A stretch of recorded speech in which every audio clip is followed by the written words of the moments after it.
بسم اللہ الرحمن الرحیم۔ آج ہم بات کریں گے کہ حضرت ابراہیم علیہ السلام کو کس شخص نے آگ میں ڈالا اور آپ علیہ السلام کو آگ میں ڈالنے کی وجہ کیا تھی، اور کتنے دن تک آپ علیہ السلام آگ میں رہے، اور پھر کس طرح اللہ تعالیٰ نے اپنے خلیل کی مدد فرمائی۔ حضرت ابراہیم علیہ السلام نے بت پرستی کے معاملے میں پہلے تو اپنی قوم سے مناظرہ کر کے حق کو ظاہر کر دیا، مگر لوگوں نے حق کو قبول نہیں کیا، بلکہ کہا کہ کل ہماری عید کا دن ہے اور ہمارا ایک بہت بڑا میلہ لگے گا، وہاں آپ چل کر دیکھیں کہ ہمارے دین میں کیا لطف اور کیسی بہار ہے۔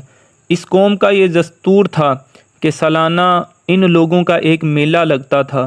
لوگ ایک جنگل میں جمع ہوتے اور دن بھر لہو و لعب میں مشغول رہ کر شام کو بت خانے میں جا کر بتوں کی پوجا کرتے اور بتوں کے چڑھاوے، مٹھائیوں اور کھانوں کو پرشاد کے طور پر کھاتے۔ حضرت ابراہیم علیہ السلام قوم کی دعوت پر تھوڑی دور تو میلے کی طرف چلے، لیکن پھر اپنی بیماری کا عذر کر کے واپس لوٹ آئے اور قوم کے لوگ میلے میں چلے گئے۔ پھر جو میلے میں نہیں گئے، آپ علیہ السلام نے ان لوگوں سے صاف صاف کہہ دیا، جس کو اللہ تعالیٰ نے قرآن کریم میں ارشاد فرمایا۔ سورۃ الانبیاء میں اللہ تعالیٰ فرماتا ہے کہ حضرت ابراہیم علیہ السلام نے فرمایا، تاللہ لأکیدن، مجھے خدا کی قسم ہے کہ میں ضرور تمہارے بتوں کے ساتھ برا سلوک کروں گا تمہارے چلے جانے کے بعد۔ اس کے بعد آپ کلہاڑی لے کر بت خانے میں تشریف لے گئے اور دیکھا کہ اس میں چھوٹے بڑے بہت سے بت ہیں، اور دروازے کے سامنے ایک بہت بڑا بت ہے۔ ان جھوٹے معبودوں کو دیکھ کر توحید الہی کے جذبے سے آپ علیہ السلام جلال میں آ گئے اور کلہاڑی سے مار مار کر بتوں کو چکنا چور کر ڈالا اور سب سے بڑے بت کو چھوڑ دیا، اور کلہاڑی اس کے کندھے پر رکھ کر آپ بت خانے سے باہر چلے آئے۔ قوم کے لوگ جب میلے سے واپس لوٹ کر بت پوجنے اور پرشاد کھانے کے لیے بت خانے میں گھسے تو یہ دیکھ کر حیران رہ گئے کہ ان کے دیوتا ٹوٹے پھوٹے پڑے ہیں۔ ایک دم سب بوکھلا گئے اور شور مچا کر چلانے لگے، من فعل ھذا بآلہتنا، جس کو قرآن نے سورہ انبیاء میں ان الفاظ میں بیان فرمایا، ہمارے خداؤں کے ساتھ کس نے یہ سلوک کیا ہے، بے شک وہ ظالم ہے۔ تو کچھ لوگوں نے کہا کہ ہم نے ایک جوان کو جس کا نام ابراہیم ہے، اس کی زبان سے ان بتوں کو برا بھلا کہتے ہوئے سنا ہے۔ قوم نے کہا کہ اس جوان کو لوگوں کے سامنے لاؤ، شاید لوگ گواہی دیں کہ اس نے بتوں کو توڑا ہے۔ حضرت ابراہیم علیہ السلام بلائے گئے تو قوم کے لوگوں نے پوچھا کہ اے ابراہیم علیہ السلام، کیا تم نے ہمارے خداؤں کے ساتھ یہ سلوک کیا ہے؟ تو حضرت ابراہیم علیہ السلام نے فرمایا کہ تمہارے اس بڑے بت نے کیا ہوگا، کیونکہ کلہاڑی اس کے کاندھے پر ہے۔ آخر تم لوگ اپنے ان ٹوٹے پھوٹے خداؤں ہی سے کیوں نہیں پوچھتے کہ کس نے تمہیں توڑا ہے؟ اگر یہ بت بول سکتے ہوں تو انہی سے پوچھ لو، وہ خود بتا دیں گے کہ کس نے انہیں توڑا ہے۔ قوم نے سر جھکا کر کہا کہ اے ابراہیم علیہ السلام، ہم ان خداؤں سے کیا اور کیسے پوچھیں؟ آپ تو جانتے ہی ہیں کہ یہ بت بول نہیں سکتے۔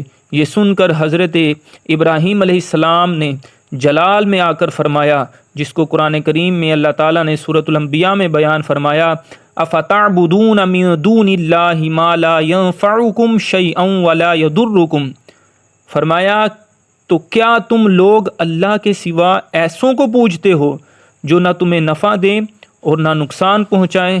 تف ہے تم پر اور ان بتوں پر جن کو اللہ کے سوا تم لوگ پوجتے ہو۔ کیا تم لوگ اتنی بات بھی نہیں سمجھتے؟ کیا تمہیں اتنی بھی عقل اور شعور نہیں ہے؟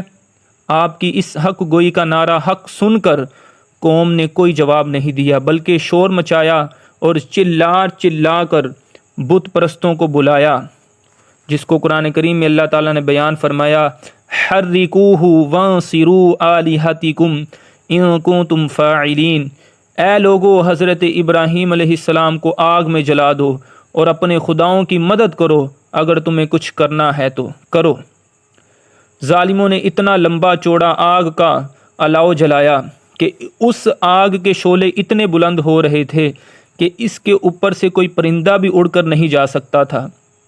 پھر آپ کو ننگے بدن کر کے ان ظلم و ستم کے مجسموں نے ایک گھوپن کے ذریعے اس آگ میں پھینک دیا، اور اپنے اس خیال میں مگن تھے کہ حضرت ابراہیم علیہ السلام جل کر راکھ ہو گئے ہوں گے، مگر احکم الحاکمین کا فرمان اس آگ کے لیے یہ صادر ہو گیا۔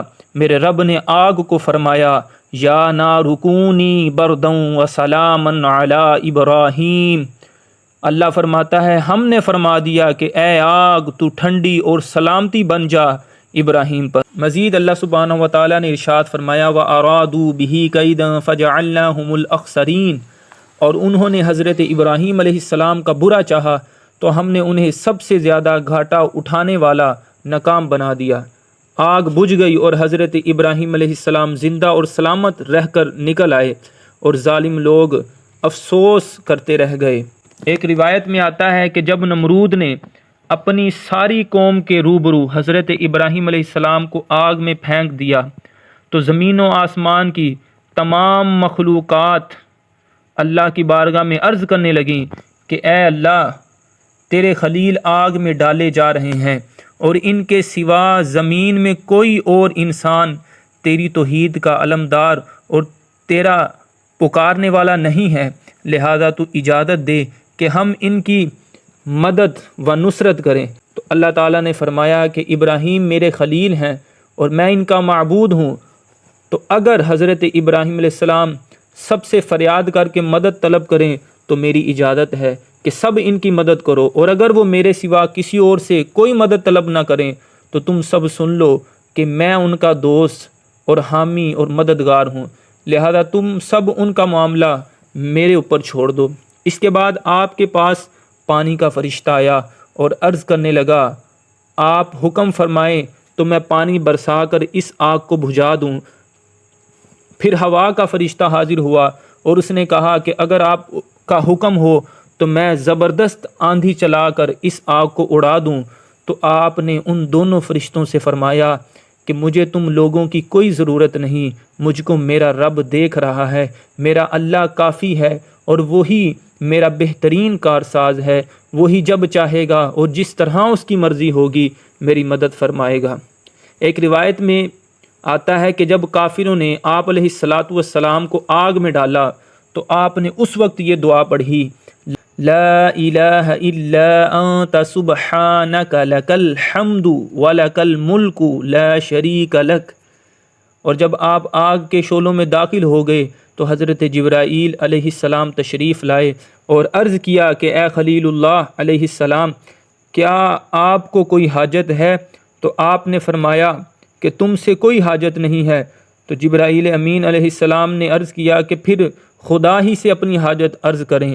تو آپ نے جواب دیا کہ وہ میرے حال کو خوب جانتا ہے، لہٰذا مجھے اس سے سوال کرنے کی کوئی ضرورت ہی نہیں۔ اس وقت حضرت ابراہیم علیہ السلام کی عمر مبارک 16 یا 20 برس کی تھی۔